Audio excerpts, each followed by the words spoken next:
tayo sa nakita nating verbal exchange o verbal altercation between Coach Yeng Guiao, and Al Francis Chua. So, sa mga nanonood ng PBA o avid basketball fans, meron tayong dapat makita doon sa naganap na verbal altercation. Kung ikaw ay bias sa Hinebra, okay? Kung ikaw ay bias sa Hinebra, kung ibig sabihin, dilinawin ko kung ikaw ay maka-Hinebra o solely bias ka sa Hinebra, sasabihin mo na nakahanap ng katapat si CYG, nakahanap ng katapat si Yeng Guiao. Kasi sasabihin mo iba, do you expect a person and the position he holds na katulad ni Al Francis Chua na susunod-sunod lang kay Coach Yeng Guiao? Well, yun na nga yun eh. Yun na nga yun. Yun yung sinasabi ni Coach Yeng for me. Yun yung sinasabi sa akin ni Coach Yeng na kapag ka ang isang executive, team executive o team governor, kumbaga sa PBA, nakialam doon sa officiating ng isang official game, parang nakaka-intimidate yon. That is the first thing na sinabi ni Coach Yeng Guiao, because you never see an NBA executive. Have you seen Pat Riley?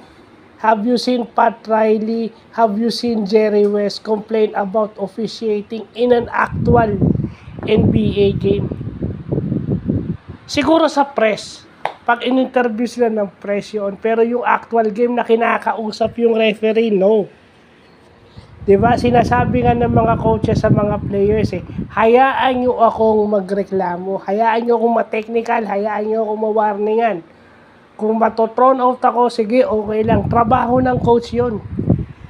At ano ba si Coach Yeng Guiao? Kung minumura niya yung referee, lahat naman ng coaches nagmumura sa referee Lahat ng coaches nagmumura sa referee pag sila ay galit na galit sa tawag ng referee. Coach yon, assistant coach yon, minsan player pa nga Of course, alam nating dating coach ito si Al Francis Chua. The same thing with Pat Riley. Pero hindi nagrereklamo si Pat Riley sa officiating in an actual game, nandun lang siya nanonood. At kung meron siyang bagay na hindi gusto, dinediretso niya sa commissioner's office, which is the right thing to do. Which is yung process, no? Dinidiretso niya sa commissioner's office at sa technical committee ng NBA. Sa ibang liga, di ba? Sa MPBL nga, wala ka nakitang team owner na MPBL na na nagrereklamo sa referee, dinidiretso agad sa commissioner's office I think yung sinasabi nung iba rito na dapat umalis na lang si Coach Yeng sa pagko-coach at siya maging team governor, maging mag-handle na lang siya ng team, di ba? Well, marami ang hindi magugustuhan pag si Coach Yeng Guiao umalis sa pagko-coach at naging team executive. One, for all you know, Coach Yeng Guiao is a former commissioner ng Philippine Basketball League o yung tinatawag nilang PABL nung panahon nila Alvin Patrimonio. Yun yung training grounds ng mga college players na matrain na maglaro commercially bago sila umakyat sa PBA.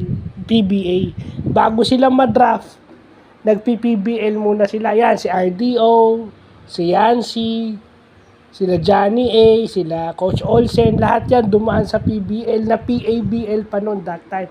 Coach Jerry Esplana, yan. Jerry Cordillera, yung mga ganyan dumaan sa si Papa Bear, si Benji Paras, dumaan sa ganyan. So, alam ni Coach Yeng kung paano magpatakbo ng liga dahil commissioner siya ng PBL.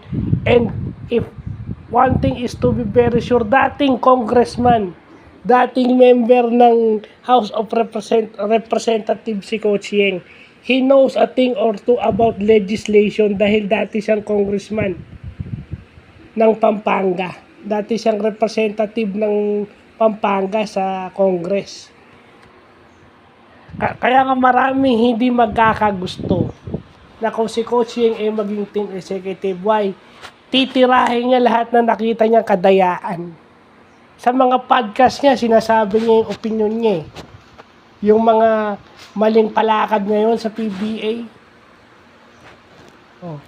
Siyempre, pag nakita yon, kung bias ka, ganun lang sasabihin mo. Pero dun sa mga hindi bias na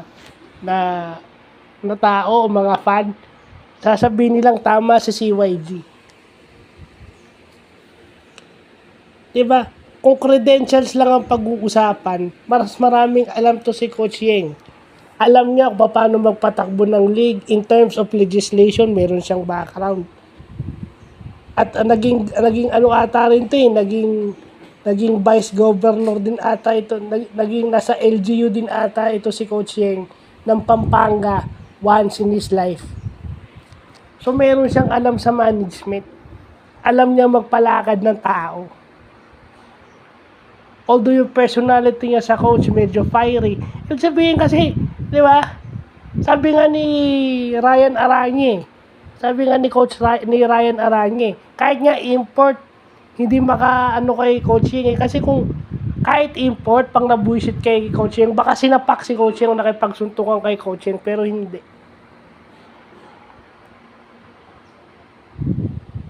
So yun lang yun. Alam naman natin Alam naman natin kung bakit naiinis itong si Longhair. Di ba? Nagtataka nga ako, it is the first thing. First time ko nakita na hindi nagreklamo si Tim Cone sa mga refs. It's always first time ko nakita yon. At tama yung sinasabi ni Coach Yeng.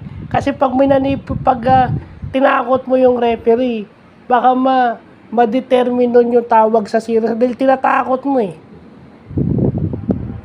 San Miguel SMC Sports Director ka at saka Vice Chairman ka ng PBA at saka siyempre meron ka pang role sa national team. Oh. So sinong hindi ma-intimidate sa iyo? Kung bias ka, ganun ang sasabihin mo, mag-resign na. Kasi yun na nga eh. Baka pang naging team executive si Coach Yeng at umalis siya sa pagko-coach, baka hindi nyo magustuhan yung kanyang mga suggestion. At lalo na pag siyang naging commissioner siya ng PBA, hindi magugustuhan ng mga MVP at saka SMC group yung kanyang magiging palakad.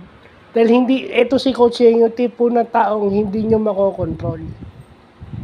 Hindi nyo matatakot, hindi nyo mapapa-oo sa gusto nyo. So, yun lang pa.